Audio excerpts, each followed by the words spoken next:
Deus por você que veio aqui hoje, com essa chuva que está aqui em São Paulo. E poucos são que se habilitam a sair de casa quando está chovendo. Mas graças a Deus por você que aqui está. Você veio, se alguém perguntasse para você o que você veio fazer aqui nesta noite, qual seria a sua resposta, irmãos? Nós viemos adorar a Deus. Obrigado, irmã. Ele se prontificou e disse: nós viemos adorar a Deus. Você adorou a Deus? Amém. Muitas pessoas às vezes olham para outra, principalmente casais de namorados, às vezes até marido e mulher, e falam: eu adoro você. Mas muitos poucos sabem o que quer dizer adorar. Só um diz a Bíblia que é digno de ser adorado: é o Senhor. Tem a obrigação de amar as pessoas, mas adorar, irmãos, só a Deus. Porque adorar é mais do que simplesmente dizer que ama. Porque dizer que ama, muitos dizem, até lá fora, diz o marido, diz: eu te amo, minha esposa, mas ama coisa nenhuma. A mulher também diz: eu te amo. Tem irmãos que dizem: eu amo a Jesus, mas ama coisa nenhuma. Eu amo a igreja, ama coisa nenhuma. Eu amo o pastor, mas ama coisa nenhuma. Dizer só não basta, irmão. Como Deus também não aceita aqueles que apenas dizem aleluia, apenas dizem glória a Deus, mas está muito longe de uma adoração. Porque a adoração é aquilo que sai de dentro de nós, que sai de dentro do nosso íntimo. Tudo isso eu te darei se você me adorar. Glória a Deus, Senhor. Isso foi o diabo que falou. Se você me adorar, eu te darei todos os reinos do mundo. Irmãos, por isso muita gente não entende. Porque que muitas vezes um dominador do mundo, que já se levantaram em décadas e em séculos, que eram pessoas más, que eram pessoas que causaram muitos danos à humanidade, outros que assassinaram muita gente, eram chefes de Estado, eram pessoas colocadas lá em cima. Eu pergunto para vocês: foi Deus que os colocou lá? Claro que não, irmão. Porque o diabo coloca e dá o que ele quer. Porque a Bíblia diz, se você tiver dúvida, pergunte para mim um dia. Ele é o dominador deste mundo.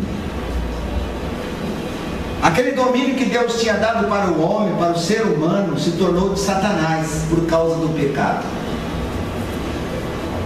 Então, meus irmãos, se tornou o mesmo do Satanás por causa do pecado. Não pense que se Jesus tivesse adorado ele, se Jesus hoje não estaria aí, nos livros de história, como muitos outros que passaram, estão nos livros de histórias aí da humanidade, como um grande homem, como um grande guerreiro, porque o Satanás teria condições de fazer isso, como está fazendo com muita gente hoje, que o diabo ergue lá em cima e dá poder, dá dinheiro, dá riquezas, mas depois ele mesmo mata a pessoa e causa-lhe destruição. E hoje, nesta noite, irmãos, eu quero que você abra a sua Bíblia no livro de Efésios, no capítulo 2, só para te ajudar. Efésios, é antes de Timóteo, já bem próximo às epístolas. Efésios, capítulo 2. Temos algo muito importante para dizer nesta noite, irmãos. Diz assim, Efésios 2:8. Pode ler comigo, viu, irmão? Pode acompanhar a leitura. Diz assim. Posso ler? Amém. Porque pela graça sois salvos, por meio da fé. E isso não vem de vós, é dom de Deus. Não vem das obras, para que ninguém se glorie. Porque somos feitura sua, criados em Cristo Jesus para as boas obras, as quais Deus preparou para que andássemos nelas. Todos digam amém. Quero agora toda a atenção dos irmãos. Por favor, irmãos, não leem mais. Toda a sua atenção, é importante o que eu quero mostrar para os irmãos. Esses dias eu estava conversando com um jovem sobre isso. E de hoje Deus me despertou para falar um pouquinho desse assunto com os irmãos. A Bíblia, irmãos, se divide em duas partes distintas. Quem lê a Bíblia sabe. É o Antigo Testamento e o Novo Testamento. Quem de vocês aqui sabe qual é a diferença do Antigo Testamento e do Novo Testamento? Quem sabe? Só levante a mão. Posso te perguntar, hein? Só dois. Tá vendo que sabe? Vocês teriam coragem ou condições de responder? O que você acha que é, Vinícius? O Antigo Testamento era as antigas leis da época, né? Da época de Moisés, da época de Abraão. Certo. Correto. Absolutamente correto o que ele falou. Que o Antigo Testamento. Quem é que levantou a mão?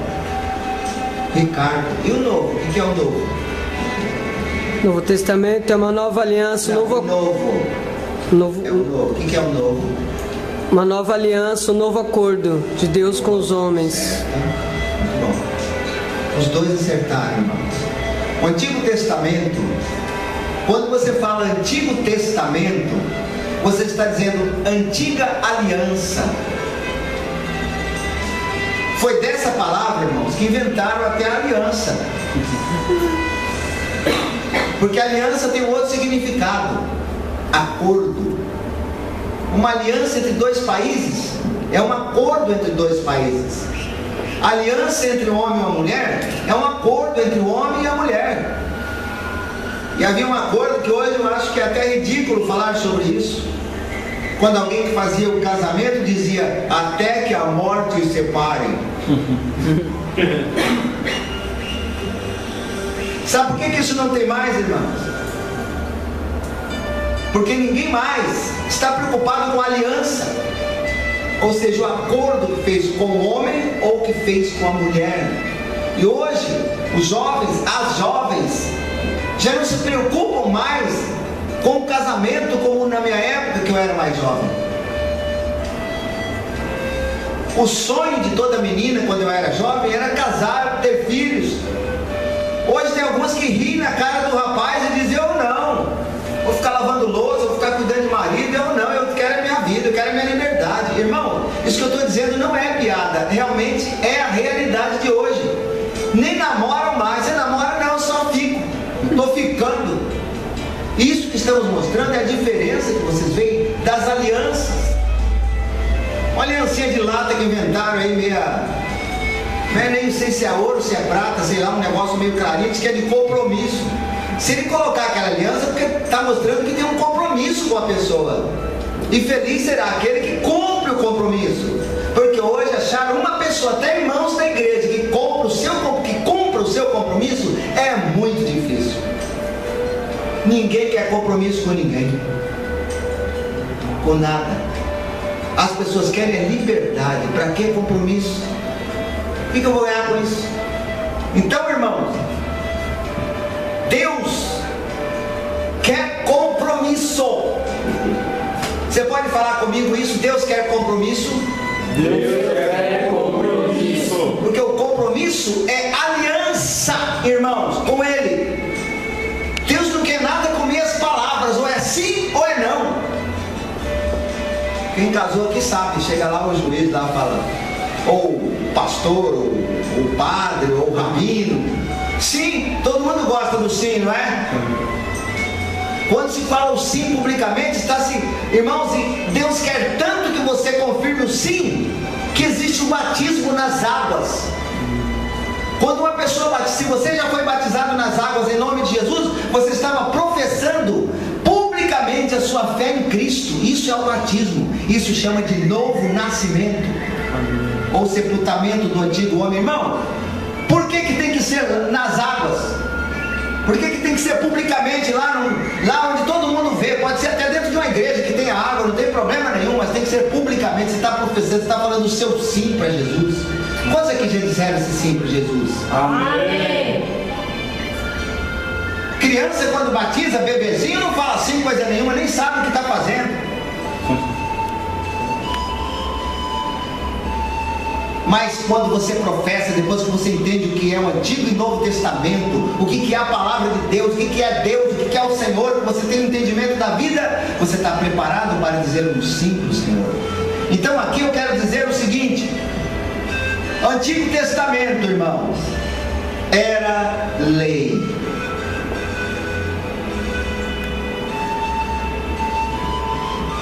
Por que Deus deu para o homem o Antigo Testamento, que era lei?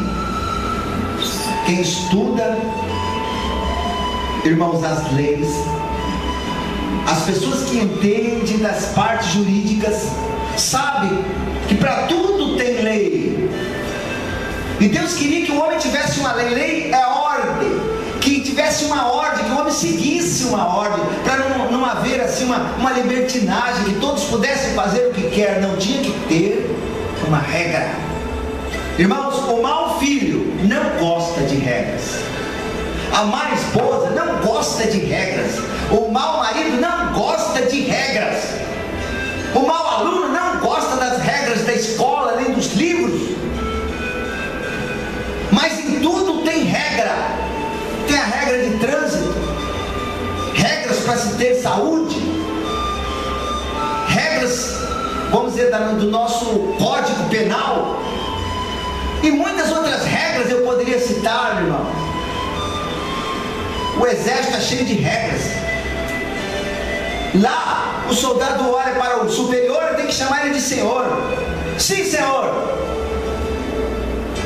E uma coisa interessante que eu vou falar para vocês: só quem é soldado de Cristo olha para Deus e fala: Senhor, eu estou aqui. Senhor, pode falar que eu te escuto. Senhor, me manda que eu irei. É só quem crê, só quem crê, só quem pertence a Deus fala isso.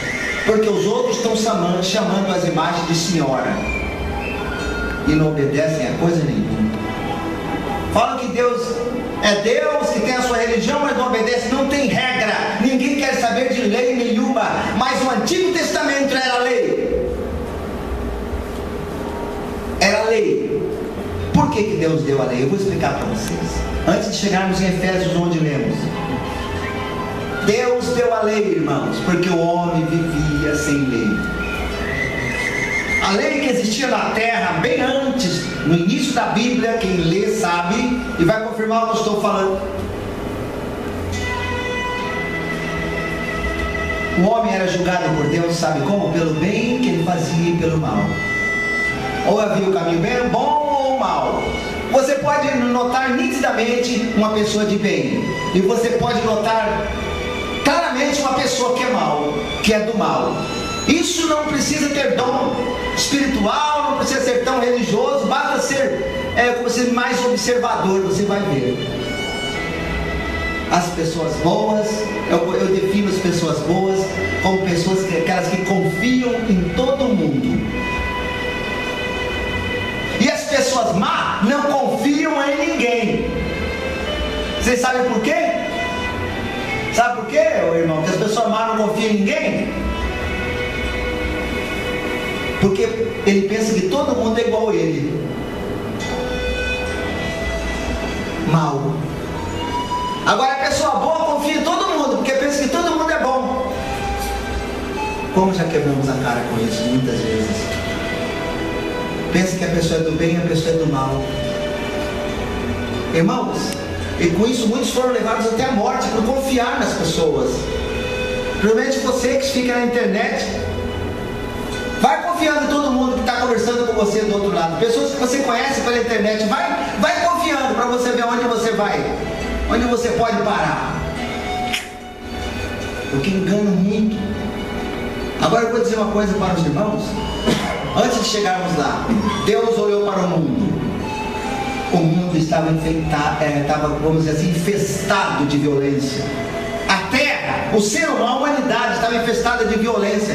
Se você conferir isso lá no livro de Gênesis, diz que a violência era tanta na terra, irmãos, que Deus se aborreceu com o homem. O lado mal estava vencendo. Até que ele falou: eu vou destruir a terra.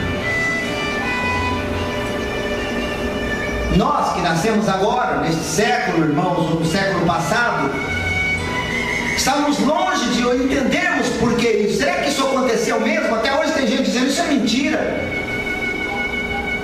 Mas está escrito na palavra de Deus, você crê? Amém. Vou destruir a terra, vou destruir o homem, porque o homem é mau desde a sua meninice. Mas no meio de tudo isso que estamos falando, irmãos, quando ele ia destruir, ele olhou e viu um homem que era justo. Eu disse, em toda a humanidade, ele viu um homem que era justo. Sabe o que é o justo? É o bom. Naquele tempo restava um. Quem sabe o nome dele? Noé. Noé, obrigado, Deus. Era o Noé. E por ele ser bom, Deus falou: vou poupar ele e a sua família. Parece história infantil quando nós falamos que Deus mandou ele construir uma arca, construir um navio, seria hoje, muito longe do mar. Seria loucura isso. Ele não vivia à beira-mar, não. Deus só falou para ele construir um navio aí, põe sua família lá dentro e um monte de animais. Era tanta loucura que Deus pediu para ele, como é a loucura hoje você falar que estamos no fim do mundo e que Jesus está voltando. A loucura é tanta que ninguém acredita. Olha, esse pastor, ele está meio abestado. Ele falar aqui que é o fim do mundo, que Jesus vai voltar. Tantos séculos se passaram, Jesus não voltou, nem o mundo acabou. Isso é mentira. Está ouvindo? E que Noé? O que Noé deve ter ouvido? Noé, você está construindo um navio aqui longe do mar, Noé, e está pondo essa bicharada aí, e vai pôr sua família também. Isso é louco. Mas Noé pregava. Sabe qual era a pregação dele? Deus vai destruir a terra, se arrependem, povo. Hoje, se você olhar para alguém e falar: se arrepende, aceita Jesus Cristo. Religião não salva, o que salva é Jesus Cristo. Arrepende dos teus pecados, pede perdão para Deus. Eles falam: você é maluco, você é louco, eu vou fumar, beber, participar de tudo que tem de bom aí, porque eu vou morrer mesmo, eu não estou nem aí. Não é o que eles falam? É verdade, irmãos, é assim que o pessoal se comporta hoje. E Noé fez o barco como Deus mandou. E diz a palavra que no momento certo veio o anjo do céu e fechou a porta daquele navio que ele tinha feito, que era a arca, não é? E caiu o dilúvio, começou a chover 40 dias e 40 noites, e toda a humanidade pereceu. Toda a humanidade, toda. Aves, répteis, os animais, todos pereceram. Uma ave pode voar, irmãos, mas se estiver chovendo, não tiver de pousar, ela cai dentro da ave e morre também. Morreram todos, aves, répteis, animais, pereceram no dilúvio. Na cama, né? A história de Noé, meu filho. Hoje que você chega na arca, ele já dormiu. Isso é só um exemplo que eu estou te dando. Porque se for aquele filho que ama a Deus, que você ensina ele a dizer glória a Deus e aleluia, ele vai te ouvir até o fim. Mas quem pega hoje a Bíblia para contar para o filho a história bíblica? Pergunto para vocês. Você perguntar para o filho de alguém: você conhece a história da Branca de Neve? Barbaridade. Já ouviu falar? Como é que é aquele verde lá que tem 2 chifrinhos, gordo, feio pra caramba? Shrek. Ouviu falar no Shrek? Claro que sim. Pergunta se ele já ouviu falar do Noé. Quem se derrotou algum gigante? Isso que estamos falando serve para nós. As crianças não sabem, mas precisam saber, para você entender a história. O que é o Antigo Testamento e o Novo. As histórias que são de Deus, que podem conduzir o teu filho a Deus, e você vai ter um filho bom para o resto da vida. É só ensinar quando é pequeno. Se não ensinar, vai ser desgraça para a família, para o pai, para a mãe. E e veio o dilúvio. Deus levou toda a humanidade, irmãos. E guarde bem o que eu vou te falar, foi por causa da violência. E Jesus, quando veio ao mundo, ele falou: assim como foi nos dias de Noé, vai ser os últimos dias agora, que é os nossos dias. Agora eu vou só fazer uma pergunta, sei que vocês vão acertar. O que está prevalecendo hoje no mundo? A violência. Está entendendo melhor? Por isso que às vezes você está no farol ali, chega um camarada com um revólver na cabeça, se não tomar cuidado ele te mata. É a violência. Namorado mata a namorada quando ela não quer namorar mais com ele. Mulher mata o marido, marido mata a mulher. Filhos matam os pais por herança, por dinheiro. É os nossos dias hoje, é a violência. Hoje não se tem paz mais num apartamento, numa casa.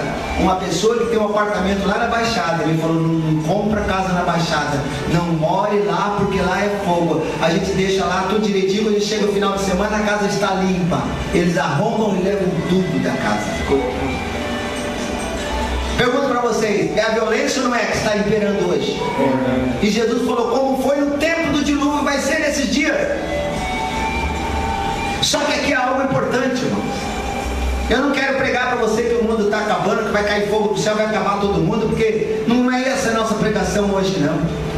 Eu quero mostrar para você o que Deus fez para livrar o homem, livrar a humanidade, para não sofrer o que sofreu aquele pessoal na época do Noé. O que Deus fez? Agora vamos chegar onde nós acabamos de ler. O que salvou Noé e sua família, irmãos? Foi uma arca, não foi?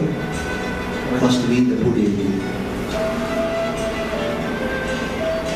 E sabendo que haverá outro final da humanidade, está escrito na palavra. E nós sabemos que está próximo, porque tudo que está escrito, todos os sinais bíblicos da vinda de Cristo e do fim do mundo está nas Escrituras. Todos se cumpriram. Poderia citar vários itens, mas não dá tempo. Mas a Bíblia está tão atual hoje como foi na época que ela foi escrita. Está muito mais atual do que na época que ela foi escrita, eu repito. Sabe por quê? Porque nós já temos uma visão geral de que realmente está próximo o próximo fim. Mas Jesus não mandou nós construirmos arca. Jesus nos deu uma coisa, irmãos, chamado a graça. Glória a Deus, aleluia, Senhor. No Novo Testamento tem a graça, é a salvação. Eu estou falando graça, irmãos. Você conhece alguém que chama graça? Não é ela não, viu? Pensa que a graça, sua vizinha, ela é salvação, não é isso? Eu estou falando que a graça significa favor imerecido. Mas espera aí, pastor, essa graça que salva a minha alma, que salva o meu espírito, é isso que o senhor está querendo dizer? É. Mas aonde eu encontro isso? Onde tem essa graça capaz de me livrar das coisas que vão acontecer no mundo e salvar a minha alma? Quem quer que Deus salve a sua alma aqui? Amém. Se você quer, irmão, você faria essa pergunta para mim assim: mas como que eu posso conseguir salvar a minha alma, Senhor? Como foi salvo Noé? O que Noé fez para que Deus o salvasse? Sabe o que Noé fez? Ele alcançou graça diante de Deus. A graça de Deus. Sabe o que é a graça de Deus? Não que Noé merecesse, mas como ele era justo, ele atraiu a atenção de Deus. É isso que é, irmãos, a graça. Deus olhou e falou: a humanidade toda, mas tem um ali, ó, puxa vida. Quando Deus falou assim: esse eu não vou deixar morrer, perecer no dilúvio, nem essa família. Eles vão ser uma semente do futuro. Estes eu vou poupar. Quando Deus falou isso, Deus estava derramando sobre eles a sua graça. Sabe o que é graça? Fale comigo: favor imerecido. Favor imerecido, irmão. É aquilo que ninguém merece. E aqui você leu comigo: não vem de obras. Eu posso falar assim, puxa vida, eu tenho a graça, já tem um salão lá, ganhei almas para Jesus, batizei, fiz tantas coisas, puxa vida, eu já estou, está entendendo? Dá para dizer que é por obra, mas não é por obra. O homem pode dar até o corpo para ser queimado e falar que é para Deus, não adianta. Não é por obras para que ninguém se glorie. Primeiro, para alcançar essa graça de Deus na sua vida, começa por uma palavra que ele falou aqui, ó. Pela graça sois salvo por meio da fé. Para conseguir essa graça tem que ter primeiro a fé. Agora eu pergunto, fé no José, na Maria, no Papa, a fé na igreja, a fé em quem? Aqui diz assim, ele está se referindo à graça que estava e que está em Cristo Jesus. Em Cristo Jesus, só Ele é possuidor dessa graça que salva o homem. Por isso que muitos falam, ele é o Salvador, mas Salvador do quê? O pessoal nem sabe do que é. Ele é Salvador. Ele é Salvador porque só Ele, viu minha filha, tem essa graça de salvar o espírito, a alma do homem do inferno. Então só Ele tem esse poder. E aqui diz assim, isso não vem de vós, viu? É dom de Deus. Agora, irmãos, presta atenção, por favor, no que eu quero dizer agora. O que quer dizer a palavra dom? Você sabe? Quantos sabem? Só o Ricardo. Esqueceu, Isabel? Esqueceu, minha esposa sabe que esqueceu, eu esqueceu. Dom, irmão, ele vem da palavra dádiva, mas dádiva é presente, é um presente de Deus a salvação. Salvação não é para quem quer. Quem gosta de presente aqui? E quem já fez aniversário e não ganhou nenhum presente? Muitos. O último que eu fiz não ganhou. Quanta gente, viu gente, não ganhou presente no aniversário? É ruim não ganhar presente, não é? Irmãos, tem muitos querendo a salvação, tem até igreja, tem até religião, mas não recebeu esse presente de Deus. Porque para receber esse presente de Deus, tem que ter a fé certa. Porque crê, todo mundo crê em tantas coisas. Tem gente que crê na madeira, no gesso, no ferro, no metal, extraterrestre, crê no homem. Até disco voador. Então, crê até no disco voador, obrigado, irmão. Crê até em extraterrestre. Você pode crer, pôr a sua fé onde você achar de melhor. Mas se ela não estiver em Jesus Cristo, que é a graça, de maneira nenhuma você será salvo. De maneira nenhuma. Porque essa graça para se livrar do que vem aí, só existe em um lugar, em Cristo Jesus. Por isso que o apóstolo falou, pela graça sois salvos. Isso não vem de vós. Agora sabe o que é não vem de vós? Tem gente, irmãos, que anda de joelho em degrau, tem gente que faz tanta coisa para mostrar que tem fé. Isso não vem de vós, não adianta você fazer nada disso. Fala que é dom, é graça. A graça é dom, é presente de Deus. Quem quer ganhar esse presente de Deus? Amém. Você quer ganhar a graça? Amém. Começa pela fé. Ainda que você seja aquele mais desgraçado do mundo, ainda que você se sinta o pior da terra do planeta, se você pôr a sua fé em Jesus Cristo e falar, Senhor, se humilhar perante Ele e falar, me perdoa, Senhor, Ele vai te dar da sua graça. É aí que Ele é engrandecido, que Ele mostra que Ele é Deus. Tanto que Jesus falou, não serão muitos os grandes que vão aceitar, não. Ricos, muitos ricos, a maioria vão ser simples, humildes, que vão ver essas coisas. Porque os demais não precisam. Se o dinheiro dá facilidade, vai dobrar o joelho para orar, para Deus, pedir para Deus o quê? Mas tem alguns que têm o dinheiro e não valorizam o dinheiro. Eles precisam de algo interior para suprir o seu coração, para suprir aquilo que vem de dentro. Tem muitos irmãos que têm muito dinheiro no banco, mas não é feliz, andam de BMW, mas não é feliz. E eu digo para vocês, por que que não é feliz? Porque não tem essa graça. Só essa graça que salva o homem, que livra ele da tristeza, da mágoa, da depressão, de tudo mais. É essa graça que nos dá vida. Não vem de obras, não, né? E Paulo, por exemplo, um exemplo de Paulo, Noé. Paulo era um soldado que perseguia o povo de Deus, era um soldado romano, mas de repente Paulo, você quer ver? Ele diz lá em 2 Coríntios 12, 9, Paulo diz assim: Senhor, eu estava com tanta luta. Sabe qual era a luta de Paulo, irmãos? Quem tem luta aqui? Vou te mostrar uma lutinha do Paulo. Tinha um mensageiro de Satanás que 3 vezes ao dia dava uma bofetada nele, no Paulo. O irmão ali que é lutador de boxe, sabe? É duro levar uma dessa no queixo, né? Pois o camarada ia 3 vezes ao dia, então acho que é de manhã, de tarde e de noite. O cara ia chegar perto do Paulo, esbofeteava ele e ia embora. Imagina, eu estou conversando com vocês, vem um camarada que olha para mim, pá, na minha cara, ou no meu rosto. Paulo passava por 3 vezes ao dia e era esbofeteado. E sabe quem era esse que esbofeteava? A Bíblia fala que era um mensageiro do Satanás. Quantos mensageiros de Satanás você deve conhecer? Toma cuidado, irmão, não enfrenta ele com outro murro, não, porque tem muitos aí que se der um tapa nele, ele dá um murro, derruba no chão e até mata. Mas vou falar uma coisa para vocês. E ele reclamou com Deus: mas Senhor, ele já estava cansado de apanhar. É verdade, não é, Ricardo? E ele era soldado romano, ele tinha aptidões para reagir.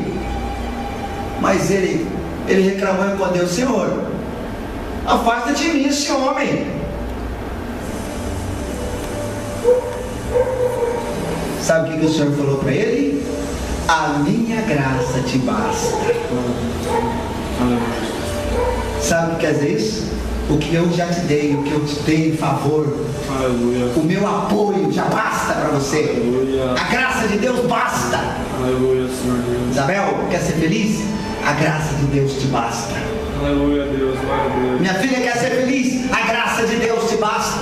Eudes quer ser feliz? A graça de Deus te basta. Irmã, a graça de Deus te basta. Mas como que eu vou conseguir essa graça? Através de Jesus Cristo. Aleluia, glória a Deus, Senhor. Por que nós estamos aqui nesta noite? Porque eu quero essa graça para a minha vida. Ela vale mais do que milhões. Glória a Deus, aleluia, Senhor Deus.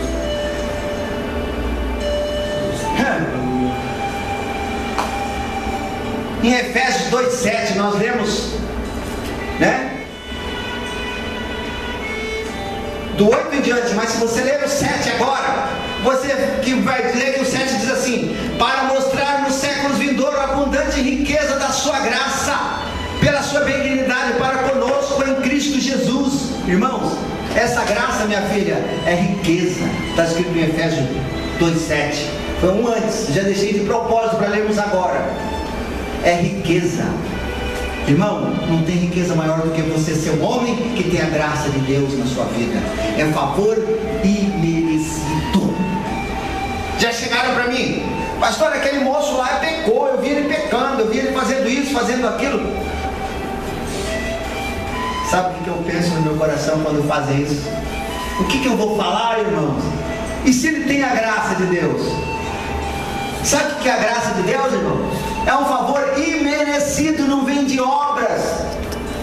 Se ele tem a graça de Deus, quem sou eu para condená-lo? O justo juiz já assinou para ele lá, ó, a minha graça está nele. É o acusador, o diabo vem só apontando. Sabe o que quer dizer a palavra diabo? Acusador. Aí ele vem e começa a apontar, mas aí você já tem o passaporte, ó. Satanás, a graça está aqui, ó. Sabe o que é isso, minha filha? Passaporte para a glória de Deus.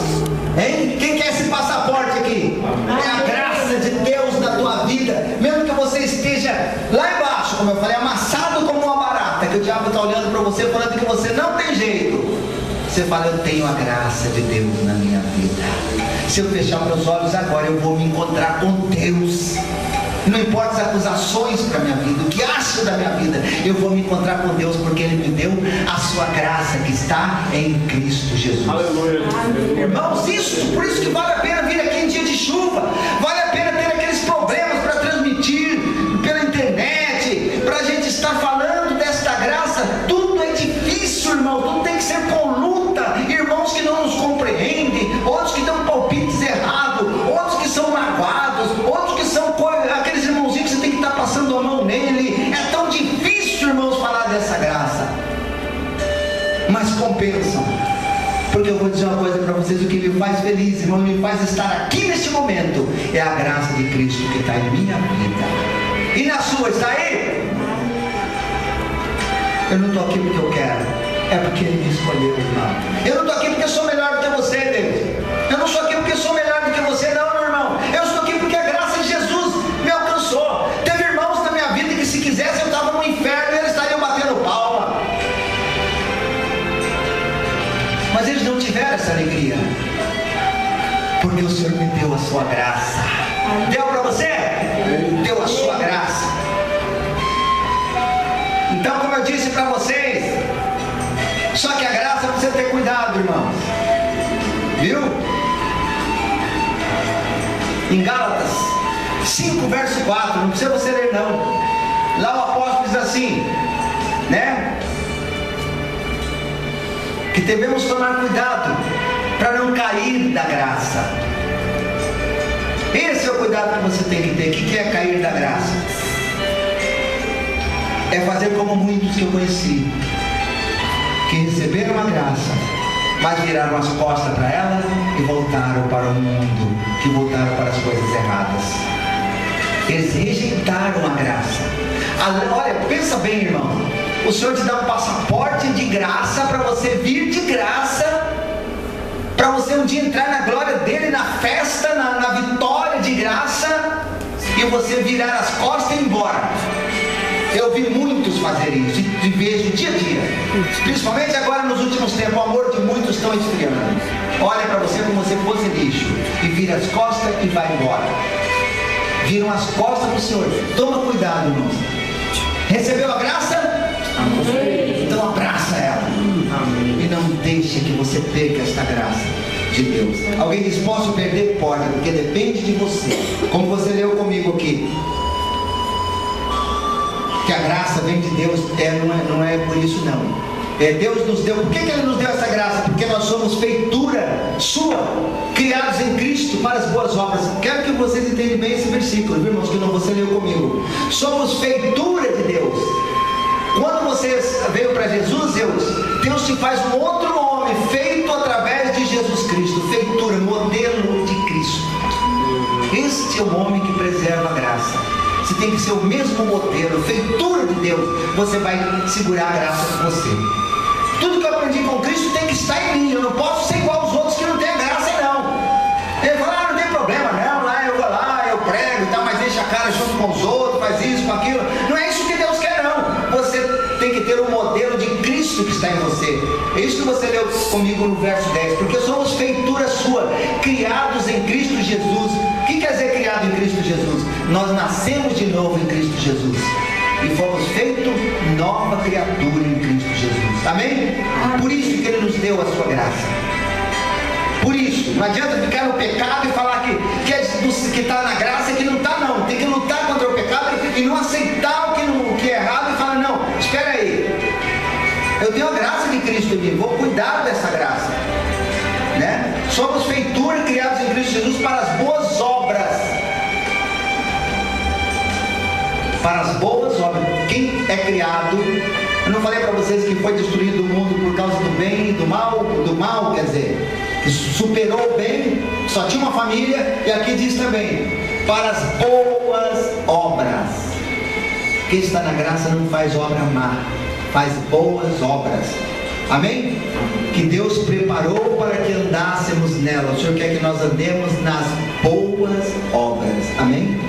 Amém. Fale para o seu irmão do lado: vamos andar não. Fale para o seu irmão: ande nas obras, nas boas obras. Fale, boas obras, isso, irmão. Ande nas boas obras. Boas obras.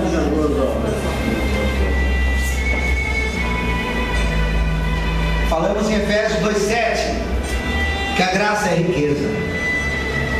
Você pode não ter nada nesse mundo, irmãos. Tem um carrinho velho, que eu tinha um heróizinho, e lembra do herói, do pastor? Mas eu sempre fui rico, irmãos. Deus sempre me deu a graça. Desde que Ele me deu a graça, eu deixei de ser pobre. E somos ricos, sim, da graça. Isso é riqueza verdadeira. Então, Noé foi salvo porque ele era justo, né? Agora, quem está propenso a ganhar essa graça, irmãos? Em Tiago 4,6 fala, se vocês quiserem, vocês conferem depois, que Ele deu graças aos humildes. Se você não for humilde, você não consegue a graça. O humilde tem que vir na igreja, irmão.